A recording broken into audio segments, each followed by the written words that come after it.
70 سال کا بوڑھا اپنی 18 سالہ بیوی کے پاس جانے سے پہلے روز ایک چائے کا کپ کیوں پیتا تھا؟ جان کر آپ کے بھی رونگٹے کھڑے ہو جائیں گے۔ میرا نام ندا ہے۔ میں اپنے ماں باپ کی 7 اولادوں میں سے پہلی اولاد ہوں۔ خوش قسمتی سے میرے ماں باپ نے سوائے اولاد پیدا کرنے کے اور کوئی کام نہیں کیا۔ ہمارے گھر انتہا کی غربت تھی، اکثر تو کچھ کھانے پینے کو بھی نہ ہوتا اور فاقہ کرنا پڑتا۔ میں انہی حالات میں جوان ہوئی اور سوچا کہ میرے ماں باپ کے پاس تو اتنا پیسہ ہی نہیں کہ میری شادی کر دیں، شاید ساری عمر مجھے گھر بٹھائے رکھیں گے۔ مگر میری حیرت کی انتہا نہ رہی جب ابا نے آ کر ایک دن بتایا کہ میں نے لاک ڈاؤن والے کریانے اسٹور کے مالک سے تمہارا رشتہ طے کر دیا ہے۔ میں تو سن کر یہ چیخ ہی پڑی۔ میں غریب ضرور تھی لیکن تھی تو لڑکی ہی نا۔ میرے بھی کچھ ارمان تھے کہ میرا شوہر خوبصورت ہو اور امیر ہو، مگر سب ملیا میٹ ہو گیا۔ وہ کریانے اسٹور والا مجھ سے عمر میں کافی بڑا تھا اور نہ صرف شادی شدہ بلکہ 3 بچوں کا باپ بھی تھا۔ اس کی بیوی کا انتقال ہوئے 1 سال ہو گیا تھا۔ دوسری شادی کے لیے اس نے کافی کوششیں کی تھیں مگر کوئی بھی اسے لڑکی دینے کو تیار ہی نہیں تھا۔ مگر میرے ماں باپ بڑی آسانی سے مان گئے کیونکہ ان کے ذمے اس آدمی کا جو قرض تھا وہ اسی صورت میں معاف ہو سکتا تھا جب میری شادی اس سے ہو جاتی۔ میں 20 سال کی اور وہ 70 سال کا۔ مگر میرے ماں باپ تو ایسے ہی سمجھ رہے تھے کہ میرے لیے شہزادے کا رشتہ آیا ہے۔ انہوں نے زبردستی میری شادی اس سے کر دی۔ میرے شوہر کا نام لیاقت تھا اور وہ کوئی اتنا خاص امیر نہیں تھا، بس ایک کریانے کی دکان تھی۔ میں مرتی کیا نہ کرتی، اسی کو اپنا شوہر قبول کرنا پڑا کیونکہ کوئی اور چارہ ہی نہیں تھا۔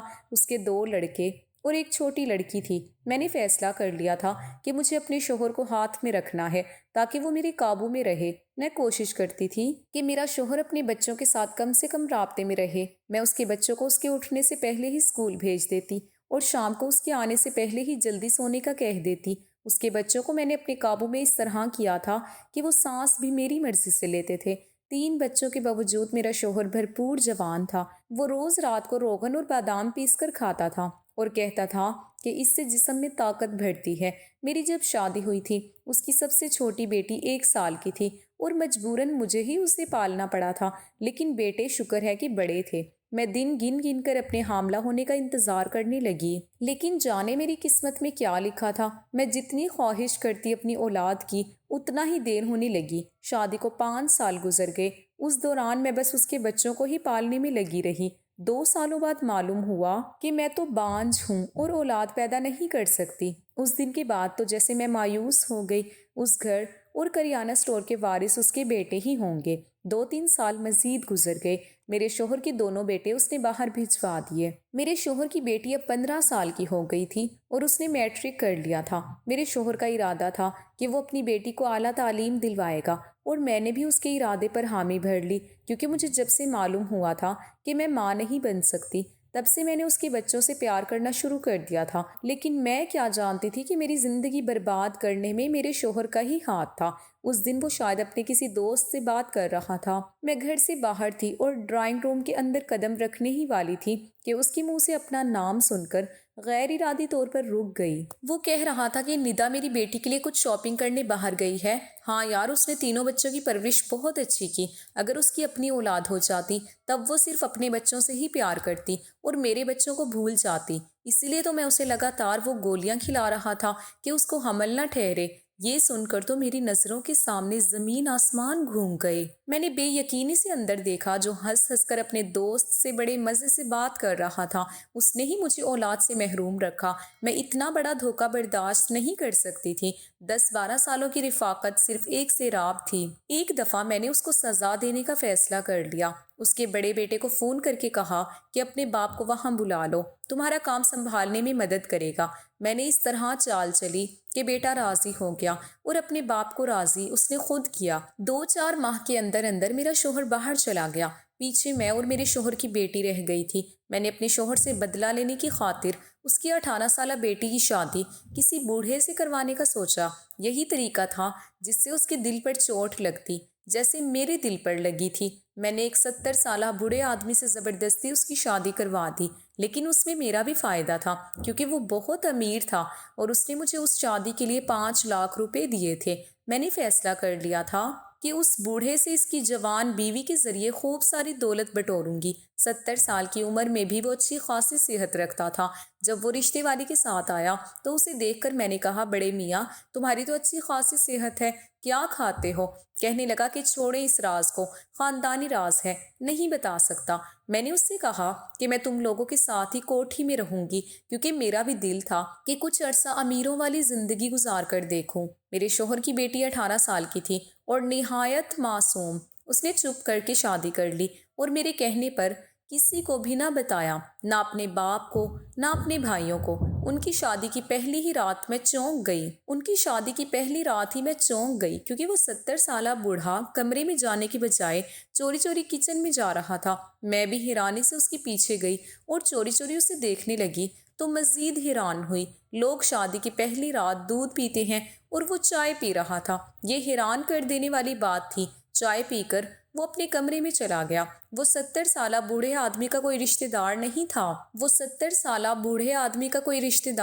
تھا سوائے ایک دور کے بھانجے کے۔ وہ صرف نکاح کے وقت ہی نظر آیا تھا اور بعد میں چھپ کر چائے پینا اتنی بڑی بات نہیں تھی، مگر چونکانے والی ضرور تھی، کیونکہ روز وہ اپنی جوان اور کم عمر بیوی کے پاس جانے سے پہلے ہی چائے پیتا تھا۔ ایک دن میں نے دن کے وقت اسے چائے کا کپ پیش کیا تو کہنے لگا، ساسو ماں میں چائے نہیں پیتا۔ مجھے اس کی طرز تکاتب پر غصہ تو بہت آیا، مگر میں برداشت کر گئی۔ مجھ سے بھی وہ عمر میں کئی حصے بڑا تھا اور مجھے اس طرح بلا رہا تھا جیسے مجھ سے چھوٹا ہو۔ اگر اسے چائے پسند نہیں تھی تو روز رات کو جوان بیوی کے کمرے میں جانے سے پہلے کیوں پیتا تھا؟ یہ سوال مجھے چین لینے نہیں دے رہا تھا۔ ایک دن میں نے چھپ کر دیکھا تو اس نے چائے میں ایک خاص سفوف گھول کر ملایا تھا، پھر اس چائے کے کپ کو گٹا گٹ پی گیا تھا۔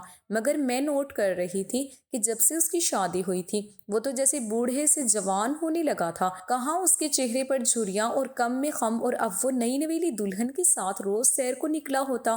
یہ کیا چکر تھا؟ یہ جاننے کے لیے میں نے اس کی پرانی ملازمہ کو پیسے دے کر پوچھا تو اس کا جواب سن کر میں مزید الجھ گئی۔ کہنے لگی، یہ سارا کمال اس چائے کا ہے جو صاحب روز رات کو پیتے ہیں۔ جب بھی مالک نئی شادی کرتے ہیں تو وہ روز چائے پی کر ہی رات کو اپنے کمرے میں جاتے ہیں۔ میں نے اس سے کہا، تمہارے مالک کو میں نے چائے میں کچھ ملاتے بھی دیکھا تھا، وہ کیا خاص چیز ملاتا ہے؟ تو وہ سوچتے ہوئے کہنے لگی، ہاں جی دیکھا تو میں نے بھی کافی بار ہے، مالک چائے میں کچھ ملا کر پیتے ہیں، مگر میں ملازم بندی ہوں، جی پوچھنے کی جرت کیسے کر سکتی ہوں؟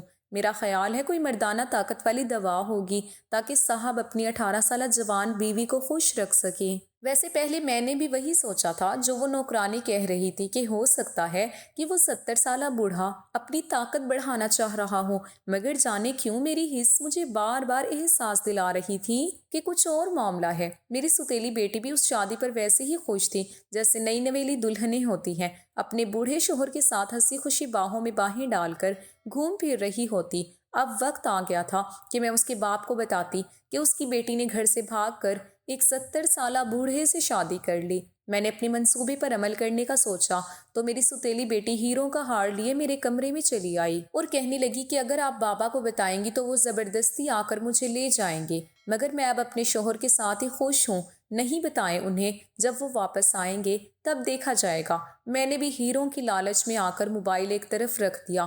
اس وقت مجھے بھول گیا تھا کہ یہ شادی میں نے اپنے انتقام کے لیے لی تھی۔ رات کو حسب معمول اس بوڑھے کو چائے کا کپ پیتے دیکھ کر مجھے نوکرانی کی گفتگو یاد آئی کہ ہو سکتا ہے کہ وہ خود کو جوان اور توانا رکھنے کے لیے کسی خاص دوا کا استعمال کر رہا تھا۔ اگر ایسا تھا تب پھر بھی غلط تھا۔ میں نے تو اس 70 سالہ بوڑھے سے اپنی 18 سالہ سوتیلی بیٹی کی شادی کروائی تھی تاکہ وہ بھی ایسے ہی اولاد کے لیے ترسے، میری طرح بے اولاد رہے، تبھی میرا بدلہ پورا ہوتا۔ مگر اس بوڑھے کو دیکھ کر لگ رہا تھا کہ اس شادی نے اس پر الگ ہی خمار اور رنگ چڑھا دیا ہے، اور یہ سب اس چائے کا کمال تھا۔ کم سے کم مجھے تو ایسا ہی لگ رہا تھا۔ مجھے کچھ بھی کر کے اس چائے کے راز تک پہنچنا تھا تاکہ اگر ایسی ویسی کوئی بات ہے تو میں وقت پر صدے باب کر سکوں۔ میں نے اپنی سوتیلی بیٹی سے کہا کہ اپنے شوہر کو روز رات کو دودھ کا گلاس دیا کرو، اگر اس عمر میں وہ کچھ اور پیے گا تو خطرناک ثابت ہو سکتا ہے۔ وہ معصوم لڑکی مجھ سے پوچھنے لگی، کچھ اور کیا مطلب؟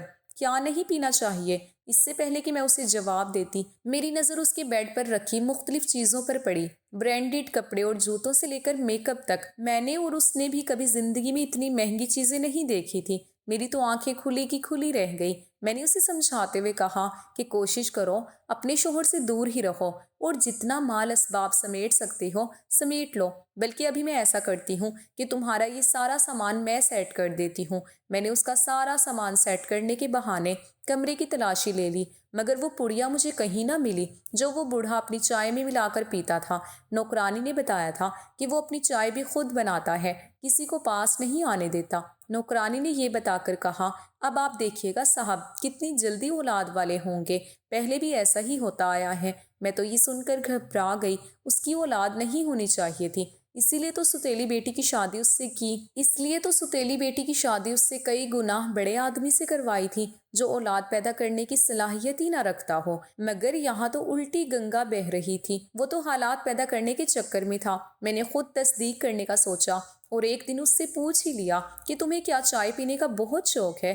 کہنے لگا، میں نے آپ کو اس دن بھی بتایا تھا کہ مجھے چائے پینے کا کوئی شوق نہیں ہے۔ میرے صبر کا پیمانہ لبریز ہو چکا تھا۔ میں نے کہا کہ جھوٹ کیوں بولتے ہو؟ میں نے کئی بار بلکہ روزانہ چائے پیتے ہوئے دیکھا ہے تمہیں۔ تم روز اپنے کمرے میں جانے سے پہلے چائے کا کپ پی کر جاتے ہو۔ اب جلدی سے بتاؤ یہ کیا چکر ہے؟ کہنے لگا، کوئی نہیں ہے، مجھے دن کے وقت چائے پینا پسند نہیں ہے، رات کو میں بہت شوق سے پیتا ہوں۔ مگر روزانہ کیوں پیتے ہو؟ میرا سوال اب بھی وہیں کھڑا تھا۔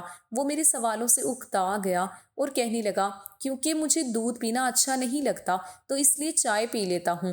ٹھیک ہے، کہہ کر وہ غصے سے چلا گیا۔ ابھی تو میں نے صرف چائے کا ہی پوچھا تھا اور وہ گھبرا کر چلا گیا جیسے میں نے اس کی کوئی چوری پکڑ لی ہو۔ اگر میں اس سے اس بڑھیا کا بھی پوچھ لیتی تو شاید وہ تو بے ہوش ہی ہو جاتا کہ میں اس کے بارے میں اتنا جان گئی ہوں۔ چائے پینا کچھ اتنی مشکوک بات نہیں تھی، مگر اس کا ناقابل فہم رویہ بہت سے سوالات اٹھا رہا تھا۔ میرے ذہن میں اگلی رات کی بات ہے، میں اس کے آنے سے پہلے ہی کچن میں بہانے سے موجود تھی۔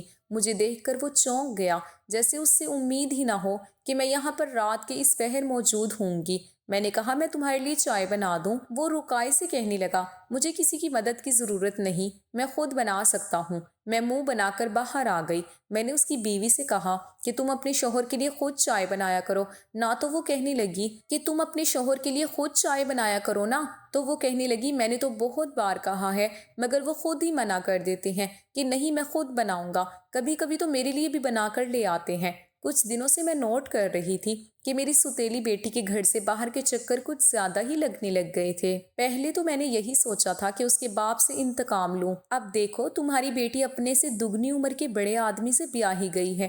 میں نے یہی سب کرنے کا سوچا تھا، مگر اس بوڑھے کے پاس اتنی دولت ہوگی میرے تو خواب و خیال میں بھی نہیں تھا، اور اب مجھے اپنا ارادہ بدلنا پڑا تھا۔ میں نے ستیلی بیٹی سے کہا کہ کسی بھی طرح اس سے دولت نکلواؤ، اگر وہ میرے ہاتھوں سے نکل جاتی تو بڑا مسئلہ ہو جاتا۔ سمجھدار ہونے سے قبل اپنا مقصد حاصل کرنا بہت ضروری تھا، اور اس کے لیے سب سے پہلے تو اس 70 سالہ بوڑھے کی وہ جادوئی چائے بند کروانی چاہیے تھی جس سے اس کی طاقت دن بدن بڑھتی جا رہی تھی۔ میں نے ایک منصوبے پر عمل کرنے کا سوچا۔ رات کو جیسے ہی اس نے چائے کا کپ تیار کیا اور اس کے اندر اپنی جیب سے وہ خاص پڑیاں نکالی اور وہ پاؤڈر اپنی چائے میں ملانے لگا، اس سے پہلے کہ وہ چائے پیتا، میں نے جلدی سے کچن کے باہر ایک گلدان گرا دیا۔ وہ جلدی سے گلاس شیلف پر رکھ کر باہر گیا۔ یہ دیکھی شور کس چیز کا ہوا ہے؟ میرے لیے اتنا موقع ہی کافی تھا۔ میں جلدی سے کچن میں گئی اور اس کا کپ اس کپ سے بدل دیا جو میں نے کچھ دیر پہلے ہی تیار کیا تھا۔ اس کارروائی میں مجھے کچھ سیکنڈز لگے تھے۔ میں اصل میں یہ معلوم کرنا چاہتی تھی کہ آخر اس چائے میں کیا ہے، وہ اس میں کیا خاص چیز ملاتا ہے۔ صبح ہوئی تو میں نے اس چائے کو ایک شاپر میں ڈالا اور ایک لیبارٹری پر ٹیسٹ کے لیے دے آئی۔ سارا راز کھل جاتا کہ اس کے اندر ایسا کیا خاص تھا۔ میں وہاں سے واپس گھر آ رہی تھی کہ میں نے اپنی ستیلی بیٹی کو گاڑی چلا کر کہیں جاتے دیکھا۔ وہ اکیلی گاڑی چلا رہی تھی اور مجھے اس بات کا علم ہی نہیں تھا کہ اسے گاڑی چلانے آتی ہے۔ اس کی شادی کو بمشکل 2 ہفتے ہوئے تھے۔ اتنے دنوں میں اس کا شوہر تو اس سے گاڑی چلانا سکھا نہیں سکتا تھا، اور اس کے باپ کے پاس تو موٹر سائیکل تھی، پھر اس نے گاڑی چلانا کس سے سیکھی اور کب؟ میں انہی خیالوں میں کھوئے گھر پہنچی۔ گھر گئی تو میرے شوہر کا فون آ گیا۔ میں نے اتنے دنوں سے اسے جان بوجھ کر فون نہیں کیا تھا، وہ اپنی بیٹی سے بات کرنا چاہ رہا تھا۔ میں نے کہا، پتہ نہیں کہاں ہے، مجھے بتا کر نہیں جاتی؟ تمہاری بیٹی اپنی مرضی کی مالکن بنی ہوئی ہے، کل کو کچھ اور اونچ نیچ ہو گئی تو پھر نہ کہنا۔ مجھے اس لڑکی پر بہت غصہ آ رہا تھا، مجھے بتائے بغیر یہ کن ہواؤں میں اڑ رہی ہے۔ کئی دن ہو گئے تھے بس اپنے آپ میں مگن رہتی اور باہر کے چکر لگاتی رہتی۔ میں نے اس کے شوہر سے جا کر پوچھا، کہاں ہے تمہاری بیوی؟ کہنے لگا ڈرائیور کے ساتھ شاپنگ پر گئی ہے، اب میں اس عمر میں تو اس کے ساتھ گھنٹوں شاپنگ نہیں کر سکتا۔ ہمت جواب دے جاتی ہے تو میں نے اسے ڈرائیور کے ساتھ بھیج دیا۔ میں اب اسے کیا بتاتی کہ ڈرائیور باہر فارغ بیٹھا ہے اور تمہاری کم عمر جوان بیوی باہر گھومتی پھر رہی ہے۔ مجھے اس لڑکی پر شک ہونے لگا تھا، کچھ تو چل رہا تھا اس گھر میں جس کی خبر مجھے نہیں تھی، جو وہ مجھ سے چھپا رہی تھی۔ میں جب بھی اب اسے دیکھتی تھی یہی لگتا تھا کہ وہ کچھ عجیب برتاؤ کر رہی ہے۔ شوہر کے گھر میں داخل ہونے کے باوجود وہ فون پر لگی رہتی تھی۔ میں کچھ پوچھتی تو کہتی میں اپنی سہیلیوں سے بات کر رہی ہوں، لیب والے نے 2 دن بعد رپورٹس دینے کا کہا تھا۔ جب تک مجھے سچائی کا علم نہیں ہوتا کہ وہ خاص چائے ہی کیوں پیتا ہے، میں تب تک اسے پینے نہیں دینا چاہتی تھی۔ اسی لیے آج رات بھی بہانے سے اسے باہر بھیج کر چائے کا کپ بدل دیا۔ اگلے دن بھی میں نے یہی کیا۔ پھر لیب والے کا فون آیا کہ رپورٹس بن گئی ہیں، آ کر لے جائیں۔ میں نے اسے کہا کہ مجھے بتاؤ کہ رپورٹس میں کیا لکھا ہے۔ جو کچھ اس نے بتایا اسے سن کر مجھے لگا کہ گھر کی چھت میرے سر پر گر گئی ہو۔ جو کچھ میں سن رہی تھی مجھے یقین نہیں آ رہا تھا۔ میں نے گھر جا کر اس بوڑھے کے پاس جا کر وہ رپورٹس پھینکی اور کہا کہ یہ دیکھو اس چائے کا رزلٹ، بڑے شوق سے گھٹا گھٹ پیتے ہو، مجھے سمجھ نہیں آ رہا کہ تم زہر پی رہے ہو، وہ بھی اپنی مرضی سے۔ اس پڑیا میں زہر ہوتا تھا جو تم جان بوجھ کر چائے کے کپ میں ملا کر پیتے ہو۔ لیب والے نے بتایا تھا کہ اس چائے میں تو طاقت والے اجزاء شامل ہیں، مگر اس میں کچھ ذرات زہر کے بھی ملے ہیں، اور یہ سن کر میں حیران ہوئی تھی کہ وہ جان بوجھ کر زہر کیوں پی رہا ہے۔ پھر مجھے خیال آیا کہ کہیں اس کی بیوی تو اسے زہر نہیں دے رہی، کیونکہ اس کے رنگ ڈھنگ کچھ نرالے ہی لگ رہے تھے۔ یہی سوال میں نے اس سے کیا کہ تمہیں یہ پڑیا تمہاری بیوی دیتی ہے کہ اپنی چائے میں ملا کر پیو؟ کیا وہ تمہاری جان لینے کے در پہ ہے تاکہ تمہارے مرنے کے بعد وہ ساری دولت اسے مل سکے؟ میرے ذہن میں تو یہی آ رہا تھا کہ میری سوتیلی بیٹی ہی اسے مارنے کا منصوبہ بنا رہی ہے، کر رہی ہے تاکہ دولت اور جائیداد اس کے نام ہو جائے۔ بوڑھے کی کوئی اولاد تو تھی ہی نہیں۔ میری بات سن کر وہ ہنسنے لگا، کہنے لگا نہیں ایسا نہیں ہے، میری معصوم سی بھولی بھالی سی بیوی کو تو اس بارے میں علم بھی نہیں۔ میں یہ زہر خود لے رہا ہوں اور مجھے معلوم ہے کہ میں کیا کر رہا ہوں۔ تو میرے ہوش ہی فنا ہو گئے اور رونگٹے کھڑے ہو گئے کہ وہ خود اپنی مرضی سے زہر لے رہا ہے۔ کوئی پاگل ہی ایسا کر سکتا تھا، ہوش مند انسان سے ایسی توقع نہیں کی جا سکتی تھی۔ میں نے اس سے پوچھا کیوں کر رہے ہو تم ایسا، اپنی جان کیوں لینا چاہتے ہو؟ وہ کہنے لگا کہ تم اتنی سمجھدار ہو کہ اتنا کچھ معلوم کر لیا ہے تو یہ بھی معلوم کر لو کہ میں ایسا کیوں کر رہا ہوں۔ جاؤ اور جا کر معلوم کر لو، کیونکہ اگر دیر ہو گئی تو سچ میں بہت دیر ہو جائے گی۔ میں پریشان ہو کر اس کے کمرے سے نکل آئی کہ بڈھا تو سنکی ہو گیا ہے، عجیب بہکی بہکی باتیں کر رہا ہے۔ اب بھلا میں اس کا راز پتہ کیسے کرتی کہ وہ یہ سب کیوں کر رہا ہے؟ مجھے اب شک ہو رہا تھا کہ وہ کوئی اب نارمل انسان ہے۔ اس ٹینشن میں مجھے تو ڈر بھی لگ رہا تھا کہ اس بڈھے کا کیا پتہ کہیں میرے کھانے میں ہی زہر نہ ڈال دیا ہو۔ اگلے دن میں اپنا چیک اپ کروانے ڈاکٹر کے پاس ہسپتال چلی آئی۔ وہاں میں نے اپنی سوتیلی بیٹی کو دیکھا۔ اس سے پہلے کہ میں اس کے پاس جاتی وہ وہاں سے غائب ہو چکی تھی۔ شاید مجھے ہی غلط فہمی ہوئی تھی، بھلا اس نے یہاں کیوں ہونا تھا؟ ڈاکٹر سے چیک اپ کروا کر میری تسلی ہوئی کہ شکر تھا کہ کوئی مسئلہ نہیں تھا، میں بالکل ٹھیک تھی۔ ویسے بھی ابھی میری کون سا عمر تھی، 32 سال کی تھی میں۔ سچ کہوں تو اب پچھتا رہی تھی کہ اپنے شوہر سے انتقام کے چکر میں اس کی بیٹی کے ساتھ میں خود بھی پھنس چکی تھی۔ واپسی پر آتے ہوئے میں نے ایک بار پھر اس کی جھلک دیکھی۔ میں نے جلدی سے ٹیکسی کو روکا اور کہا کہ اس گاڑی کے پیچھے ٹیکسی لگاؤ، میں دیکھنا چاہتی تھی کہ وہ کہاں جا رہی ہے۔ اور یہ دیکھ کر میری حیرت کی انتہا نہ رہی کہ وہ اسی ہسپتال جا رہی تھی جہاں سے ابھی تھوڑی دیر پہلے میں واپس آئی تھی۔ اس کا مطلب تھا کہ میرا شک ٹھیک تھا۔ تھوڑی دیر پہلے جو مجھے لگا تھا میں نے اسے دیکھا تھا، وہ صحیح دیکھا تھا۔ میں دیکھنا چاہتی تھی کہ وہ ہسپتال کیوں جا رہی ہے، کہیں میری طرح اسے بھی تو ساری صورتحال کا علم تو نہیں ہو گیا۔ گاڑی سے صرف وہی نہیں اتری بلکہ ساتھ میں کوئی اور بھی نکلا جسے دیکھ کر میں دنگ رہ گئی۔ وہ تو اس کے شوہر کا بھانجا تھا۔ اب سارا کھیل مجھے سمجھ آ گیا تھا کہ ساری بات کیا تھی۔ یقیناً یہ دونوں ایک دوسرے کو پسند کرتے تھے اور یہ بات اس بڈھے کو پتہ چل گئی ہوگی۔ میں ان دونوں کے پیچھے ہسپتال چلی گئی۔ میں نے ذرا قریب ہو کر ان کی باتیں سننے کی کوشش کی۔ وہ اسے کہہ رہا تھا کہ تم فکر نہیں کرو، سب ٹھیک ہوگا، کچھ نہیں ہوا تمہیں۔ تھوڑی دیر بعد جب وہ ڈاکٹر کے کمرے سے باہر نکلے تو مجھے دیکھ کر چونک گئے، ان کی رنگت اڑ گئی۔ وہ کہنے لگی امی آپ یہاں؟ میں نے پوچھا کیا ہوا ہے تمہیں، ہسپتال کیوں آئی ہو؟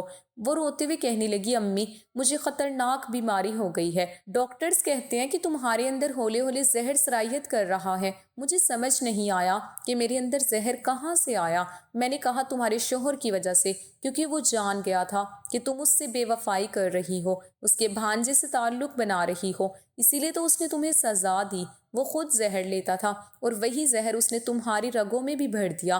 اس کا چہرہ پیلا پڑ گیا۔ اس کو سمجھ نہیں آ رہی تھی کہ اس کے شوہر کو یہ سب کیسے پتا چلا۔ وہ روتے ہوئے کہنے لگی یہ سب آپ کی وجہ سے ہوا ہے۔ میں نے تو پیدا ہوتے ہی جس عورت کو ماں کے روپ میں دیکھا وہ آپ تھیں۔ میں نے ہمیشہ آپ کو اپنی ماں کے روپ میں دیکھا۔ آپ نے غلط کیا یا ٹھیک، میں نے ہمیشہ آپ کا ساتھ دیا۔ آپ کو بابا نے اولاد نہیں دی تو اس کا بدلہ آپ نے مجھ سے لینے کا سوچا۔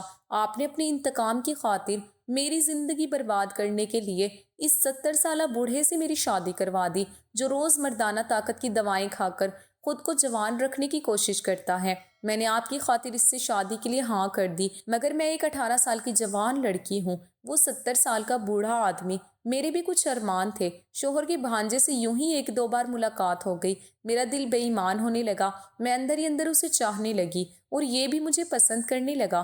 ہم دونوں اکثر ہی گھومنے پھرنے نکل جایا کرتے تھے، مگر میں کیا جانتی تھی کہ میرا شوہر یہ سب جان جائے گا۔ آج میری طبیعت خراب ہوئی تو کہنے لگا تمہارے اندر زہر ہے۔ میں تو اپنی ہر کم عمر بیوی کو اپنے ساتھ یوں ہی باندھ کر رکھتا ہوں، وہ بیچاریاں زہر سے بچ نہیں پاتی، اور میرے جسم کو اب اس کی عادت ہو گئی ہے، اس لیے مجھے کچھ نہیں ہوتا۔